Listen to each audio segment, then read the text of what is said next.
Capítulo 19 – A casca de banana. Secundino renasceria entre os homens para socorrer crianças desamparadas, e, para isso, organizou-se-lhe grande missão no plano espiritual. Deteria consigo determinada fortuna, a fortuna produziria trabalho, o trabalho renderia dinheiro e o dinheiro lhe forneceria recursos para alimentar, vestir e educar 2.000 criaturinhas sem refúgio doméstico. Atendendo à empreitada, Liseu, o instrutor desencarnado que o seguiria entre os homens, dar-lhe-ia, em tempo devido, o necessário suprimento de inspirações. Estariam juntos, e Secundino, internado no corpo terrestre, assimilaria as ideias que o mentor lhe assoprasse. A experiência começou, assim, promissora. Da infância à mocidade, o tarefeiro parecia encouraçado contra a doença. Extravagante como ninguém, descia, suarento, de vigoroso cavalo do sítio paterno, mergulhando no sorvete, sem qualquer choque orgânico, e ingeria frutos deteriorados, como se possuísse estômago de resistência invencível. Em todas as particularidades da luta, contava com a afeição de Liseu, e, muito cedo, viu-se em contato com o amigo espiritual, que não só lhe aparecia em sonhos, como também através dos médiuns, com os quais entrasse em sintonia. O benfeitor falava-lhe de crianças perdidas, pedia-lhe proteção para crianças sem rumo, rogava-lhe, indiretamente, a atenção para o noticiário sobre crianças ao desabrigo. E tanto fez Liseu que Secundino planeou o grande cometimento. Seria, sim, o protetor dos meninos desamparados. Entretanto, considerando as necessidades do serviço, pedia dinheiro em oração. E o dinheiro chegou, abundante. Ao influxo do amor providenciai de Liseu, sentia-se banhado em ondas de boa sorte. Explorou a venda de manganês e ganhou dinheiro, negociou imóveis e atraiu dinheiro, comprou uma fazenda e fez dinheiro, plantou café e ajustou dinheiro. Começou, porém, a batalha moral. Liseu falava em crianças e Secundino falava em ouro, protegeria a infância desditosa, meditava, convicto. Contudo, antes, precisava escorar-se, garantir a família, assegurar a tranquilidade e arranjar cobertura. Casado, organizou fortuna para a mulher, para o pai, acumulou fortuna para os filhos e para o sogro, amontoou riquezas para noras e genros, e, avô, adquiriu bens para os netos. Porque tardasse demais na execução dos compromissos, a esfera superior entregou-o à própria sorte. Apenas Liseu o seguia, generoso. E seguia-o arrasado de sofrimento moral, assinalando-lhe frustração. Secundino viciara-se nos grandes lances da vantagem imediata e algemara-se francamente ideia do lucro a qualquer preço. Lembrava os antigos projetos como sonhos da mocidade. Nada de assistência a menores abandonados, que isso era obra para governos. Queria dinheiro, respirava dinheiro, mentalizava novas rendas e trazia a cabeça repleta de cifras. Liseu, apesar disso, acompanhava-o, ainda. Agoniava-se para que Secundino voltasse a pensar nos meninos sem ninguém. Ansiava por rever-lhe o ideal de outra época. Tudo seria diferente se o pobre companheiro despertasse para as bênçãos do espírito.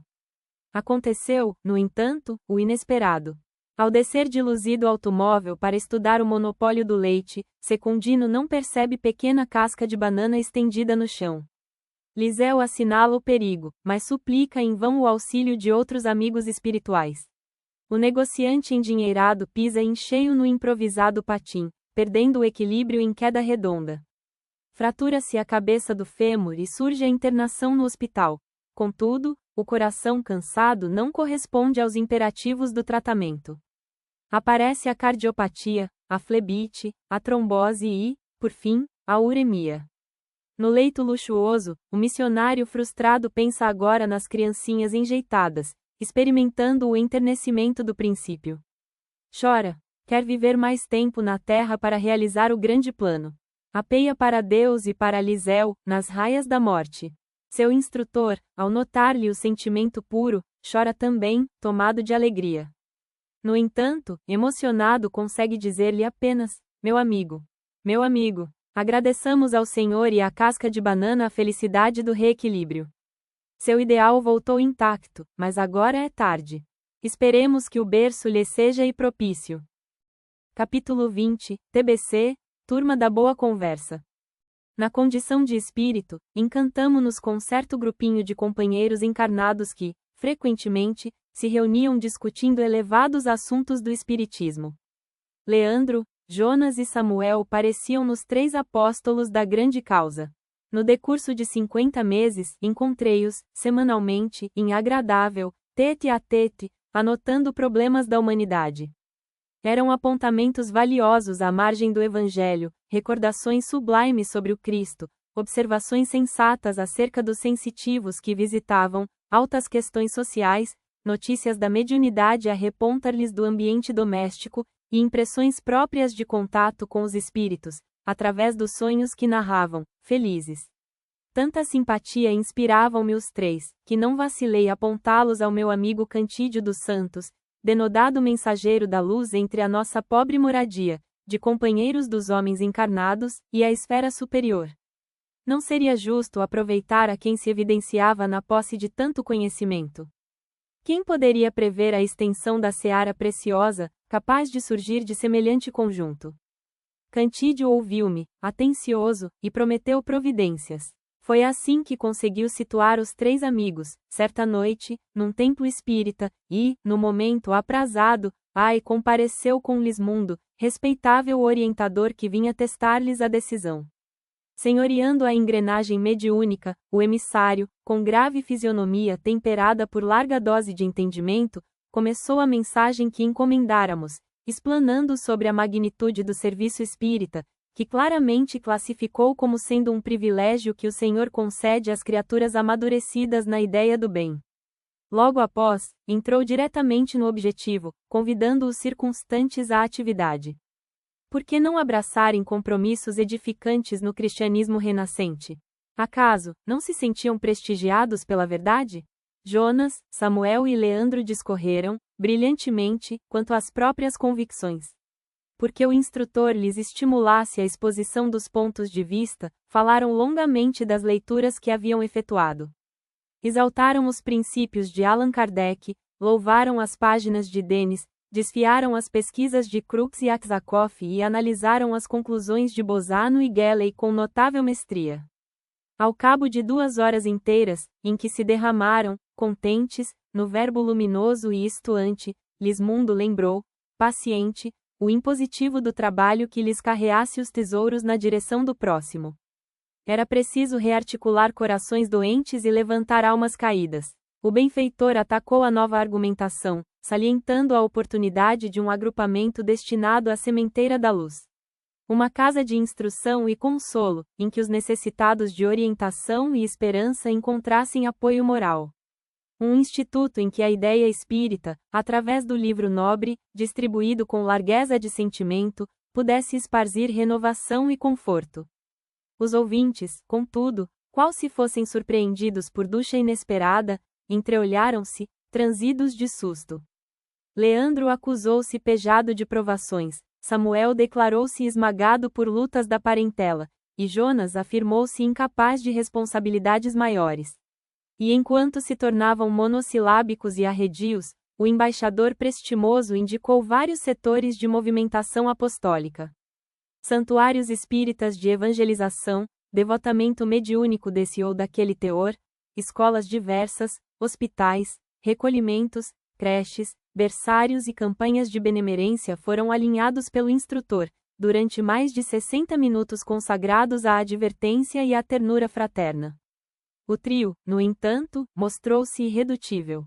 Alegou-se a falta de tempo, a incompreensão do mundo, a imperfeição da alma, a perseguição dos espíritos das trevas, os impedimentos físicos e o martírio familiar.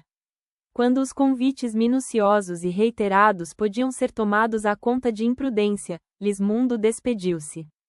E, novamente conosco, acalmou-me o desapontamento, explicando, bondoso, não se aflija. Estamos à frente de companheiros filiados à TBC.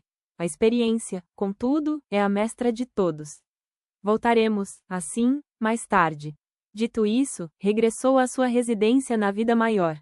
Intrigado, perguntei ao amigo que me esperava: o que vem a ser isso? Cantídio respondeu, a sorrir: TBC representa a sigla da turma da boa conversa, compreende? Embora agoniado, não pude ocultar o riso franco. Voltamo-nos, então, instintivamente, para os circunstantes, e os três amigos estavam entranhados de novo em palestra acalorada, comentando a mensagem do orientador de maneira chistosa, como se a palavra responsabilidade não existisse. Capítulo 21 Religiões Irmã ADAS. Comentávamos a conveniência de se irmanarem as religiões, em favor da concórdia no mundo, quando meu amigo Tertuliano da Cunha, desencarnado no Pará, falou entre brejeiro e sentencioso: gente, é necessário pensar nisso com precaução.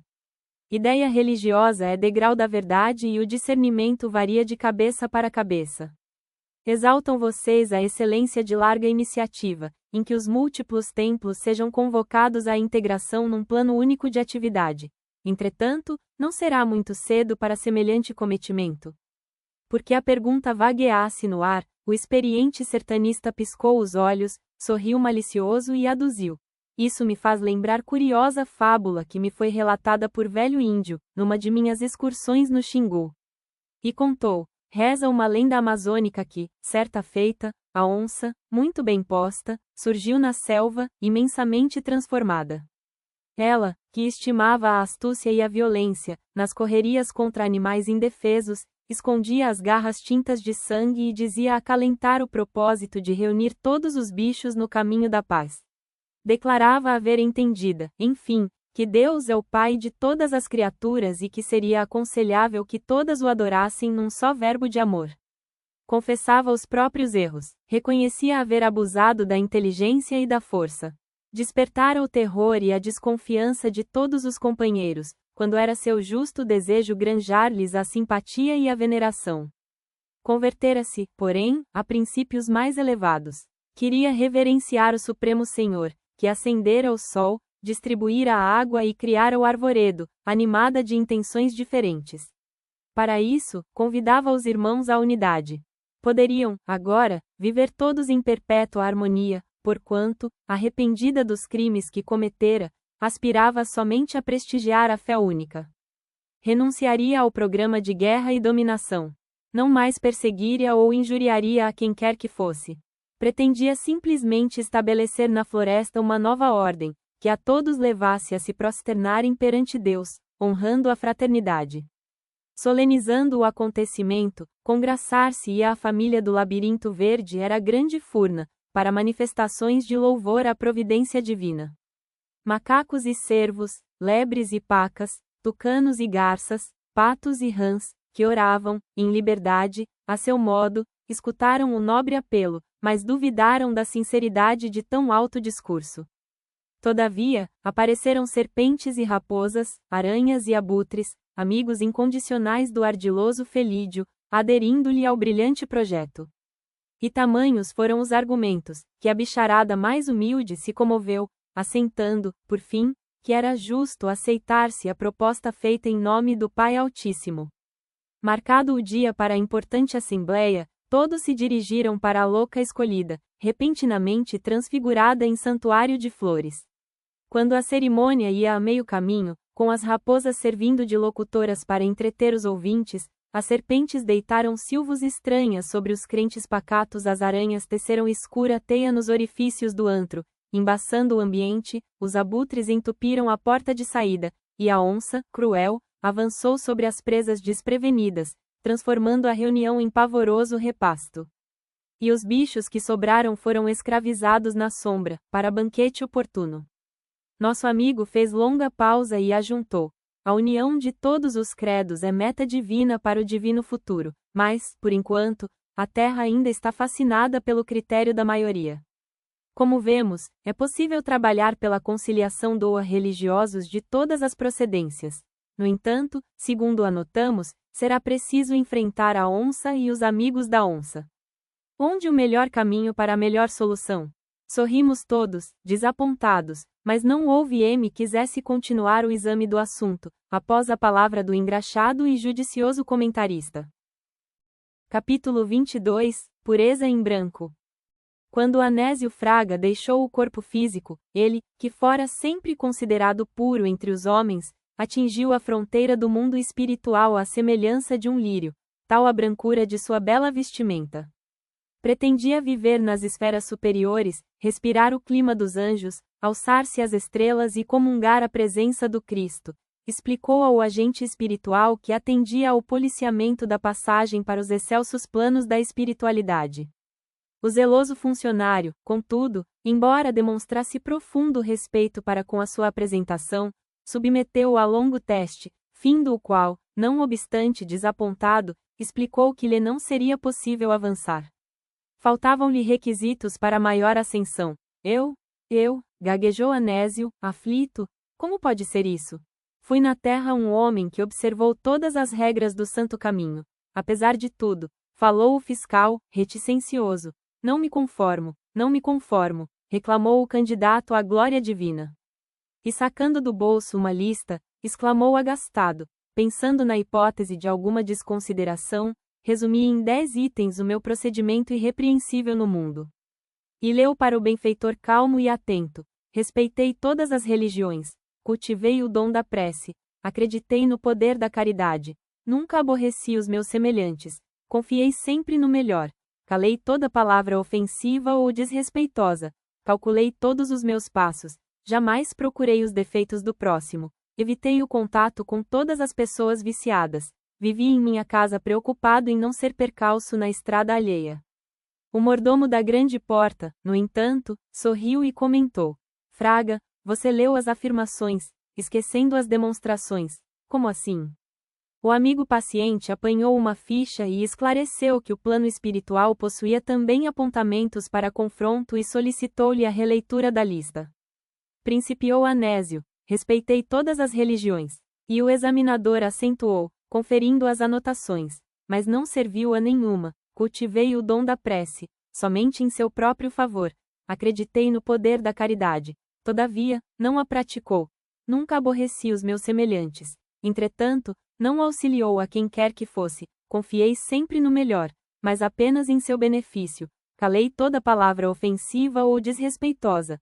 Não se lembrou, porém, de falar aquelas que pudessem amparar os necessitados de consolo e esperança. Calculei todos os meus passos, para não ser molestado. Jamais procurei os defeitos do próximo. Contudo, não lhe aproveitou os bons exemplos.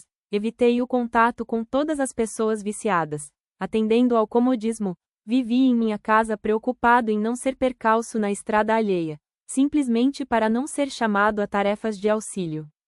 Anésio, desencantado, silenciou, mas o benfeitor esclareceu, sem afetação: meu amigo, não basta fugir ao mal.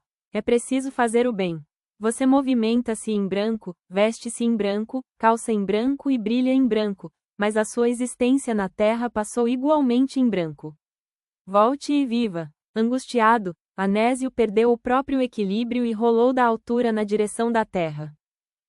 Capítulo 23 – Eles viverão. 11 anos após a crucificação do Mestre, Tiago, o pregador, filho de Zebedeu, foi violentamente arrebatado por esbirros do Sinédrio, em Jerusalém, a fim de responder a processo infamante. Arrancado ao pouso simples, depois de ordem sumária, ei-lo posto em algemas, sob o sol causticante.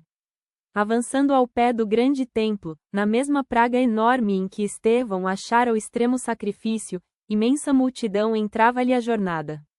Tiago, brando e mudo, padece, escarnecido. Declaram-no embusteiro, malfeitor e ladrão. Há quem lhe cuspa no rosto e lhe estraçalhe a veste. A morte! A morte! Centenas de vozes gritam inesperada condenação, e Pedro, que de longe o segue, estarrecido, fita o irmão desditoso, a entregar-se humilhado. O antigo pescador e aprendiz de Jesus é atado a grande poste e, ali mesmo, sob a alegação de que Herodes lhe decretara a pena, legionários do povo passam-no pela espada, enquanto a turba estranha lhe apedreja os despojos. Simão chora, sozinho, ao contemplar-lhe os restos, voltando, logo após, para o seu humilde refúgio. Depois de algumas horas, veio a noite envolvente acalentar-lhe o pranto. De rústica janela, o condutor da casa enquaira o céu imenso, orando com fervor. Por que a tempestade? Por que a infâmia só és? O pobre amigo morto era justo e leal. Incapaz de banir a ideia de vingança, Pedro lembra os algozes em revolta suprema. Como desejaria ouvir o mestre agora? Que diria Jesus do terrível sucesso? Neste instante, levanta os olhos lacrimosos, e observa que o Cristo lhe surge, doce, à frente. É o mesmo companheiro de semblante divino. Ajoelha-se Pedro e grita-lhe: Senhor, somos todos contados entre os vermes do mundo. Por que tanta miséria a desfazer-se em lama? Nosso nome é pisado e o nosso sangue verte em homicídio impune. A calúnia feroz espia-nos o passo. E talvez porque o mísero soluçasse de angústia, o mestre aproximou-se e disse com carinho, a afagar-lhe os cabelos: Esqueceste, Simão?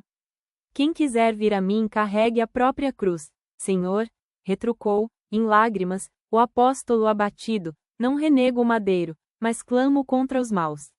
Que fazer de Jorebe, o falsário infeliz, que mentiu sobre nós, de modo a enriquecer-se?